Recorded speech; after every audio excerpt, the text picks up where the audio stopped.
Llyfrgellydd ac awdur rhan amser ydy Liz.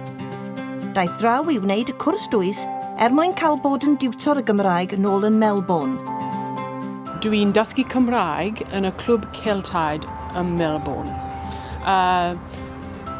Dwi wedi dysgu 7 mlynedd. Fy athrawes dweud wrtha i, beth amdano ti, Liz? Wyt ti'n hoffi bod tutor?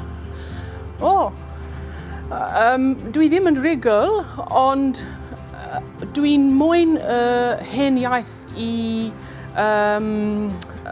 cario ymlaen yn Melbourne. Felly dwedais i, iawn, byddai'n trio.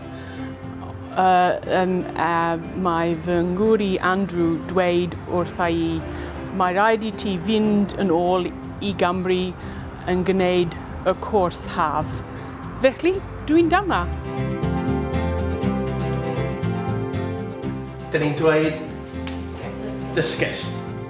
Dyn ni'n cael llawer o hwyl, dwi'n trio chwarae gemau, dwi'n gwneud gweithgareddau. Felly, dwi'n ymarfer fy ngeiriadau a dysgu llawer o gair newydd. Siôn Meredydd dwi'n gweithio fel cyfarwyddwr ganolfan dysgu Cymraeg I oedolion yma ym Mhrifysgol Aberystwyth. Dechreuais I ddysgu Cymraeg ym mis diwethaf.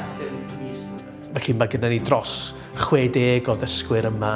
Yr wythnos hon bydd tua 80 o ddysgwyr yma dros y mis I gyd. Felly mae'r rhan fwyaf yn dod am 4 wythnos am fis cyfan yn ystod mis Awst. Pêl. Dweud pêl, a rhoi'r pêl. Y bore yma, dyn ni'n chwarae gemau gyda tegan, a taflu y pêl a dweud y gair. Syniad da.